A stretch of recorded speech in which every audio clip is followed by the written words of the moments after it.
Também do Vasco de 2008? Sim, eu acho que sim.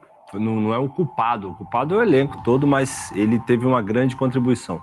Por tudo que eu já expliquei no podcast na qual eu fui semana passada, eu acho que contribuiu muito. Quem é atleta sabe que um cara do tamanho dele, quando ele não gera uma boa influência, ele acaba atrapalhando muito. Na idade que ele tinha, se eu não me engano, de 37 anos, já não rendia mais o que as pessoas esperavam dele. E aí, quando você começa a colocar muito peso sobre os atletas que estão ao seu redor, a galera já... Eu sou a primeira pessoa que está falando isso, mas é tão engraçado que, assim, o Madison Bachola me ligou, né? Que, porra, você lembrou daquele negócio? Porque eu falei no podcast passado sobre essa situação que nunca saiu na mídia nem do vestiário, mas que para mim foi uma grande covardia. E aí ele, pô, você lembrou e tal, realmente foi complicado e tal. Só para mostrar um pouco daquilo que a gente vivia nos bastidores ali. Eu tinha 19 anos, mas tinha muitos atletas ali que tinham condições de ajudar muito o Vasco e tudo mais, mas ficaram devendo porque, infelizmente, quem era para estar ajudando, cooperando, estava mais atrapalhando do que ajudando. Mas na prática, o que acontecia assim, na prática? Os caras tinham medo de jogar, cara. Eu machuquei, eu dei graças a Deus, velho. No meio do ano, agosto mais ou menos, um jogo no Morumbi, Vasco e São Paulo.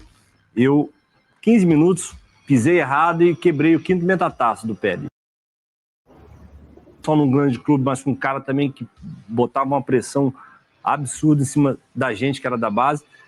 E aí, saí do jogo, perdemos de 4-0. Foi 2 gols do André Lima, 2 gols do Rogério Ceni naquele jogo. Depois dali eu não joguei mais o ano todo, mas eu vi aquele bastidor ali de vestiário, porque eu fiquei tratando, não era uma lesão para ficar o ano quase todo parado, mas tentaram botar gesso, naquela época não tinha a tecnologia que tem hoje, quebrou, já opera, coloca o parafuso. E eu fiquei olhando tudo aquilo de fora e vi que realmente as pessoas tinham medo de jogar. Atrapalhava bastante. Ninguém falava com ele naquela época. Era ele no mundo dele e isso, pô, quem é atleta sabe que isso atrapalha pra caramba. Só que para fora era um outro cenário, a culpa era de todo mundo que estava ao redor. Mas a gente que estava ali dentro sabia que não. Mas você e ele tiveram alguma desavença na época? Como é que eu vou ter desavença com o Edmundo? 19 anos, eu tenho condição de ter desavença com alguém. Eu já mencionei algumas vezes o que aconteceu, que foge muito daquilo que as pessoas falam que é pressão. Pressão, pô, todo mundo dá pressão, não joga, tem que jogar, cara, normal. Agora, quando você fala que você é um merda, que você não vai chegar a lugar nenhum, que por isso que você pede... É engraçado que quando ele foi falar uma outra vez, existe aquele ditado que quem bate esquece. Quem fala, acaba falando, mas eu não. E o próprio Jean, Tchotchomeri, que a gente chamava ele de Jean, jogou no Flamengo também, Moraizinho. Depois do jogo vieram falar comigo, foi contra o Cruzeiro no Mineirão.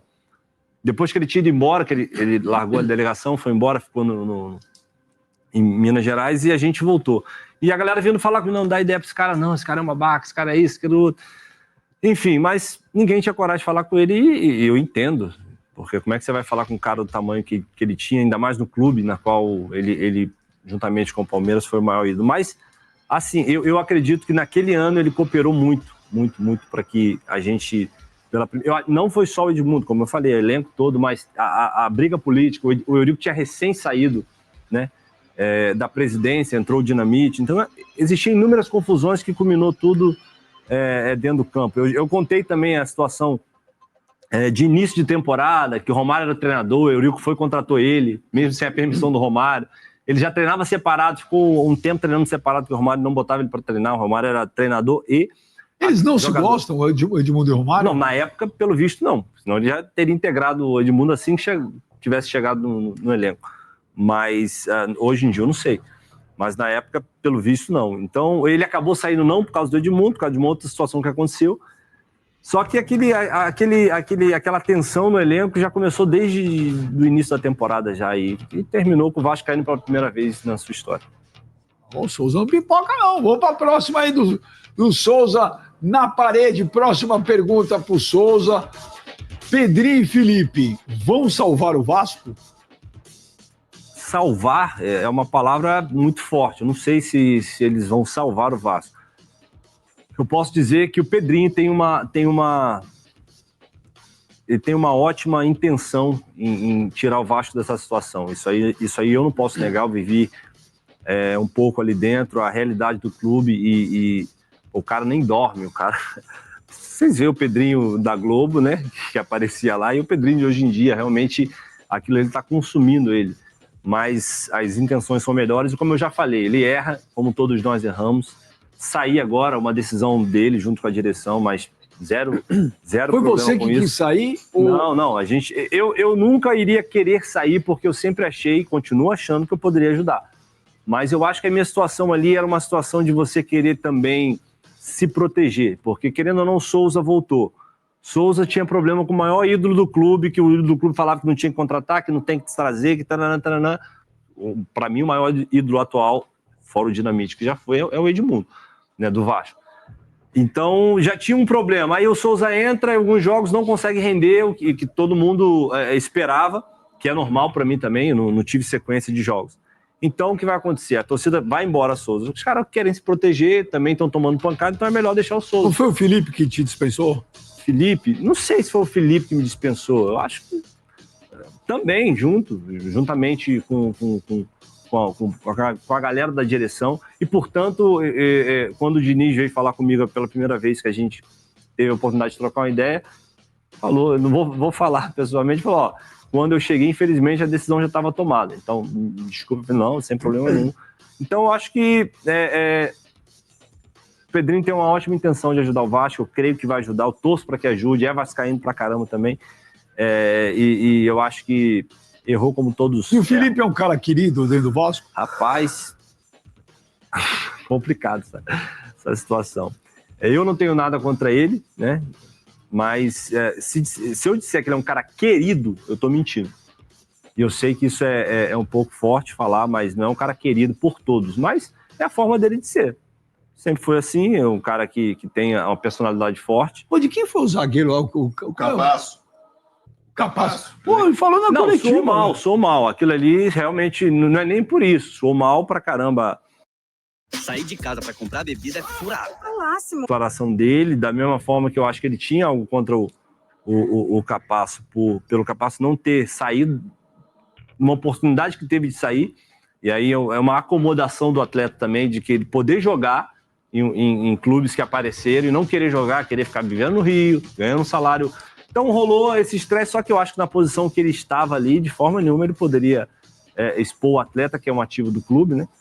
Se você acabando falando da forma que ele falou, você expõe ainda mais o atleta ao ridículo, e quem vai querer um atleta que o próprio diretor fala, ele é ruim, ele é fraco, eu não gosto dele.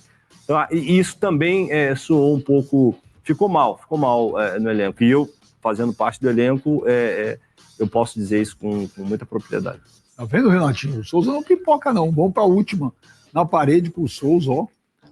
Vamos lá, última pergunta pro Souza no Na Parede. Demorei para voltar ao Brasil. Você queria ter voltado antes? Não, forma nenhuma. É óbvio que quando a gente pensa desportivamente, a gente pode pensar que não, seria legal ter voltado antes, mas de forma nenhuma. Demorei nem um pouco, voltei na hora certa e o jogador tem que pensar no dinheiro em primeiro lugar? Óbvio. Ninguém vai pagar nossa conta quando a gente acaba. Eu particularmente, costumo dizer isso, que título é legal pra caramba, marcar história é muito legal, mas nada vai pagar ao condomínio que você vive, que você mora. Então você tem que sempre priorizar a sua parte financeira. Se você puder fazer um agregado de jogar num grande clube e também ter um ótimo salário, isso aí é maravilhoso. Se conseguir jogar lá fora no Real Madrid, pô, um clube gigante com salário absurdo, maravilhoso. Mas se você não tem condições como eu, fui para países emergentes ali, Turquia, Arábia, tem que ser dessa forma mesmo. Eu queria ter voltado antes, óbvio. A gente que vive fora, todo ano a gente quer voltar. A gente vem para o Brasil, e o Cléber sabe muito bem disso, vem de férias para o Brasil, você não quer voltar lá para fora de jeito nenhum. Você fala, pô, quase dá depressão. Mas aí, meu, não tem como. Quando você pensa que você tem uma família, você quer dar um futuro melhor para eles, você quer continuar ajudando as pessoas que você ajuda. Então, o atleta de forma nenhuma pode ficar pensando em amor, porque o amor ele acaba muito rápido. E vocês viram nesse momento as palavras do Souza falando um pouquinho sobre tudo que envolveu a sua saída da equipe do Vasco da Gama. O Souza, ele é fato, né, que teve uma péssima passagem no Vasco. Ele falhou em lances capitais no Campeonato Carioca, jogador que já não tinha muita aceitação por parte da torcida, mas, cara, o que ele falou sobre o Felipe gera um impacto gigantesco na equipe do Vasco. Gera um impacto porque muita gente achava assim, pô, mas o Carille não era querido pelo elenco e veio o Felipe, vai melhorar a situação. Na verdade, o que estava acontecendo era o oposto. O elenco gostava do Carille, porém não estava conseguindo desempenhar. E quando veio o Felipe, né, imaginava que teria uma injeção de ânimo, porém o Souza deixou bem claro ali que o Felipe não era tão querido assim pelo elenco, pelos jogadores ali em específico, né? E pelas pessoas do clube, né? O jeitão do Felipe, um cara que não tem papas na língua. Então, tudo isso aí gera um clima que não é tão legal nos bastidores. Então, o Souza soltou o verbo, rasgou o verbo, falou tudo que envolve o presidente do Vasco e também o Felipe Maestro. Peço a você que deixe o like, é muito importante para o nosso canal. Acione o sininho de notificação para não perder nenhum conteúdo. Nossa meta é alcançar o mais rápido possível 60 mil, eu conto muito com a sua ajuda e também com a sua moral. Vou ficar por aqui, valeu, tamo junto e é nóis! Fui!